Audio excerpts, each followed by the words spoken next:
Good morning, welcome back to my channel. তো আপনারা সবাই কেমন আছেন? আশা করি সবাই খুব ভালো আছেন। তাই সেটা নতুন ব্লগে আমি আপনাদের সবাইকে স্বাগত জানাই। আজকে মানে ফার্স্ট টাইম মানে মুখোমুখি, ফার্স্ট টাইম কেন বলবো, আগেও করতাম বাট অনেকদিন বন্ধ ছিল। সামনাসামনি এসে আমি গুড মর্নিং জানাই না, বেশিরভাগ সময় এডিটিংয়ের সময় পিছনের ইয়ে দিয়ে দিই, ভয়েস ওভার দিয়ে দিই। আজকে আমাদের দোকানের পুজো, অক্ষয় তৃতীয়ার, তো সেই জন্য রেডি হয়ে নিয়েছি। কিছুগুলো মালপত্র পিন্টুকে পাঠিয়ে দিয়েছি, আর কিছুগুলো আমি নিয়ে যাচ্ছি। আর মনি গেছে স্কুলে, মেঘা যায়নি। এখানে এই যে ম্যাগি বানিয়ে খাচ্ছে, ঠিক আছে। আমরা নিরামিষ খাচ্ছি, ওরা বাচ্চারা ওরা নিরামিষ কোনদিনই করে না। তো চল ফটাফট আগে বেরিয়ে যাই। দোকানে আসবো কি, দোকানে আসার আগে এত বৃষ্টি নেমেছিল যে কি 10 মিনিট ধরে ঘরে বসেই রইলাম। তারপরে ভাবলাম যে না, স্কুটি দিয়ে যেতে পারবো না, ভিজে যাবো। তো জন্য রিক্সা দিয়ে চলে এলাম। এসে দেখছি যে পিন্টু আমাদের যে টেবিলগুলো ডক্টর বসেন আর কি, সেগুলো সব সাইড করেছে, করে মালপত্রগুলো রেখেছে। আর এই যে আগের দিন আমি সন্ধ্যাবেলায় ঠাকুর কিনতে এসেছিলাম, লক্ষ্মী গণেশ, দুটো সুন্দর সুন্দর লক্ষ্মী আর গণেশ আমি কিনে নিয়ে গেছি। আগের দিনে সব বাজারপত্র করে নেওয়া হয়েছিল। ফলের বাজারটা পরের দিনে পিন্টু করলো, আর ফুলটাও তাই।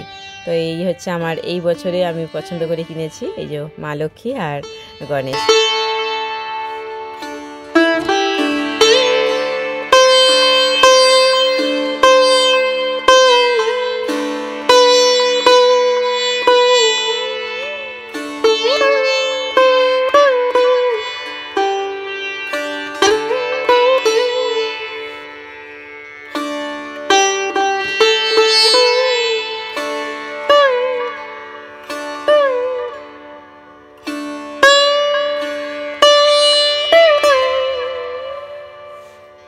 পিন্টু একবার করে দোকানে কাস্টমার আসলে তাদেরকে সামাল দিতে যাচ্ছে, আবার একবার করে এসে আমার কাজে হেল্প করছে। তো এখানেতে ঠাকুরের মিষ্টি, তারপরে আমাদের সব পাশাপাশি দোকানগুলোতে একটুখানি দেবো, তো সেই সব মিষ্টি ফিষ্টি আমি কিনে নিয়ে এলাম। সেগুলো এখন ঠিকঠাক করে গুছিয়ে রাখছি। তারপরে ফল টল কাটার ব্যাপারগুলো আছে, ফল অল্প কাটবো, বাকি সব গোটা ধরে দেবো। কারণ এই এখন থেকে ফল কেটে রাখলে না কেমন কালো কালো ভরা হয়ে যায়, যখন কি দেবো কালো কালো হয়ে যায়। তো সেই জন্য গোটা ফল এখন অল্প করে কেটে দিলাম, আর বাকি সব গোটা ফল ধরে দিয়েছি। পুজোর সময় গোটা ফলেরই পুজো হোক, তারপরে আমি সেগুলোকে যখন সবাইকে দেবো পাশাপাশি সব দোকানে, তখন আমি আবার সেগুলো কেটে আমি দিয়ে দেবো। তো এখানে ফল, তারপরে আমি সব নিয়ে গেছি, শুধুমাত্র ঠাকুরমশাই যে বসবেন সেই আসনটা আমি বাড়ি থেকে নিয়ে যেতে ভুলে গেছি। তো পিন্টু বললো যে ঠিক আছে, আমি তাহলে আসনটা এনে দিচ্ছি। তো ঠাকুরমশাই যখন বসতে যায় তখন তো ওটা দেখতে পেলাম যে আসনটা আমি নিয়ে আসতে ভুলে যেতে। ঠাকুরমশাই বলে দরকার নেই, এখানে যে খবরের কাগজ আছে আমাকে সেই খবরের কাগজ পেতে দেন, আমি তাতে বসেই পুজো করে নিচ্ছি, আর এটা মানে আনতে যেতে হবে না। আসলে এই বাড়ি থেকে সমস্ত জিনিস খুঁটিনাটি সব বুঝে শুনে দোকানে নিয়ে যাওয়া একটা বিশাল বড় মানে ঝুঁকির কাজ। তো আমার মোটামুটি গোছানো হয়ে গেছে। এবার ঠাকুরমশাই আসার জন্য অপেক্ষা করছি। পিন্টু তো বারবার বলছে একটু চা এনে দিচ্ছি, তুমি চা খাও, কারণ আমি উপোস ছিলাম। আমি আমার কোনো অসুবিধা হচ্ছে না। আর ঠাকুরমশাইরা যদি বলে 12:30টায় আসবো, তাহলে ধরে রাখুন সেটা 1টা-1:30, ওনাদের মানে আধা ঘন্টা 1 ঘন্টা এই বিশেষ বিশেষ দিনগুলোতে লেট হয়। আর এখানেতে ঠাকুরমশাই যা যা মানে কর্ম আর কি সেই সব করছেন। আমাদের যে ঠাকুরমশাই পুজো করেন সেই ঠাকুরমশাইকে এবছর পাইনি, তার মানে শ্বশুর মশাই একটা অ্যাক্সিডেন্ট হয়েছে, তো তিনি আসতে পারেননি। আর আমার না যে কোনো ঠাকুরমশাই না আমার খুব একটা পছন্দ হয় না। 1 বছর পিন্টু জানে না, তো একজন অধিকারী ব্রাহ্মণ আর কি তাকে দিয়ে পুজো করিয়ে দিয়েছিল। তো আমি বলেছিলাম, পরে আমি জানতে পেরেছিলাম, তো আমার মানে খুব খারাপ লেগেছিল এটা। তো তারপরে আমি এই ঠাকুরমশাইকে যা হোক করে পেলাম।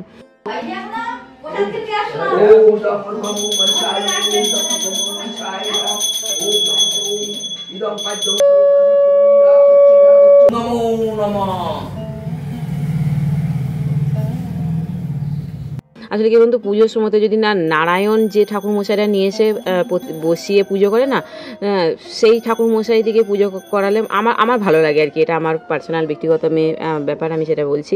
অনেক ঠাকুরমশাইরা আছে জাস্ট এমনি আসে পুজো করে দিয়ে চলে যায়, কিন্তু না, ওনারা ওই যে নারায়ণ ঠাকুর নিয়ে আসে, ওই নারায়ণ ঠাকুরকে বসিয়ে তারপরে পুজো করে। এটা তো আমি মনের দিক থেকে স্যাটিসফাইড হয়। এটা হয়তো সম্পূর্ণ আমার ব্যক্তিগত ব্যাপার, আমি সেটাই আপনাদের সাথে শেয়ার করলাম। ওখানে পুজোর কাজ সব সম্পন্ন হয়ে গেছে। তো আমি আজকে বাড়িতে বললাম না নিরামিষ রান্না করেছি, পোলাও করেছিলাম, আলুর দম করেছি, আর আমসত্ত্ব, খেজুর, টমেটো চাটনি, পাঁপড় ভাজা। তো এই হচ্ছে আজকে আমার নিরামিষ রান্না।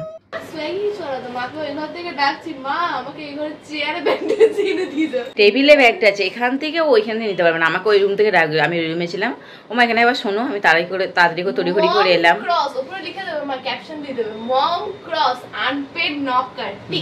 মা হচ্ছে আনপেড নকার, কোনো টাকা পেমেন্ট করতে হয় না, ফ্রি নকার, একটা চাকর ঝি ওর ঘরে। হ্যাঁ, আনপেড নকার। আমি ব্যাগটা আমাকে যেই দিতে বলে আমি দিলাম, আমার রাগ হয়ে গেছে, আমি তাকাচ্ছি বড় বড় চোখে, তখন হচ্ছে আবার আমাকে রাগানোর জন্য আরো বলছি কিনা আনপেড নকার। আমার তখন মাথাটা আরো গরম হয়ে গেছে। আমি দাঁড়া, তো মাকে তুই এটা বলিস, আমি সবাইকে আমি বলছি আমাদের ফ্রেন্ডসদের। মাকে এরকম বলতে বললি তো?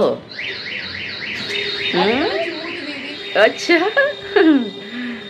ভীষণ পাচ্ছি না, টিচার দিকে এখন বলতে নেই। কি হয়েছে? বয়স কত যাই হোক, বাংলা ক্লাসে এবার একটা কবিতা আমার পড়া হয়নি, ওই কবিতাটা আমাকে রিডিং পড়তে বলেছে বই থেকে। এবার ম্যামের চোখে না যে কিছু ঢুকে গেছিল, ম্যামের চোখটাতে খুব সমস্যা হচ্ছে। চশমা পরে না?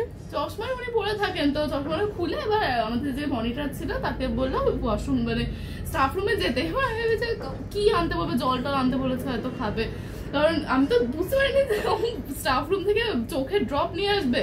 এবার ম্যাম আমাকে তখন দাঁড় করিয়ে ওটা পড়তে বলেছে, আমি কবিতাটা পড়ছি।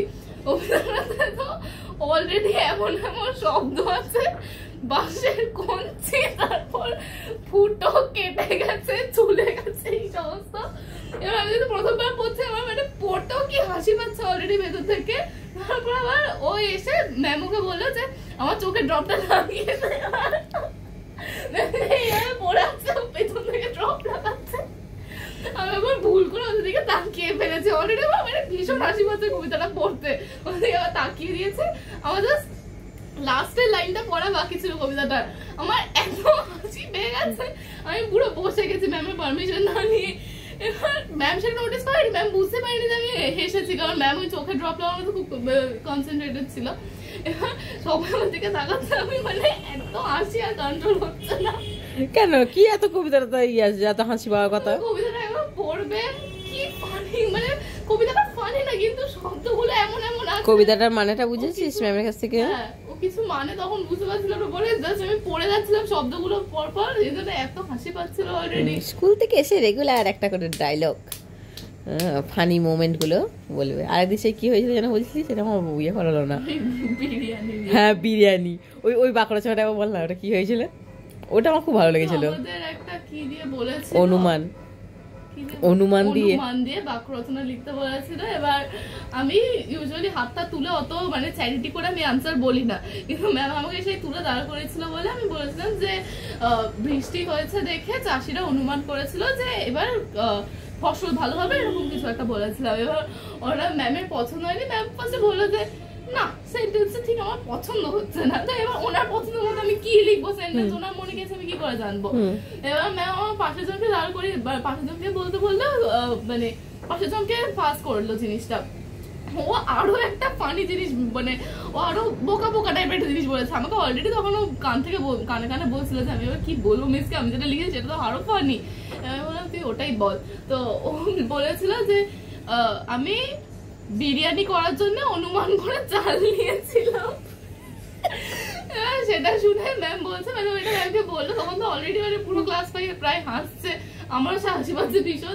তো বলেছে হ্যাঁ, তো তারপর মানে ম্যাম মানে ভেবেছিল যে আরো হয়তো আছে সেন্টেন্স, ও শুধু ওইটুকু বলেই বন্ধ করে দিয়েছে। হ্যাঁ, আমি বিরিয়ানি করার জন্য অনুমান করে চাল নিলাম। হ্যাঁ, এটা বলছে হ্যাঁ, তো তারপর ও তারপর কিছুক্ষণ চুপচাপ ভাব করে দাঁড়িয়ে থাকার পর বলছে বিরিয়ানি হয়ে গেল।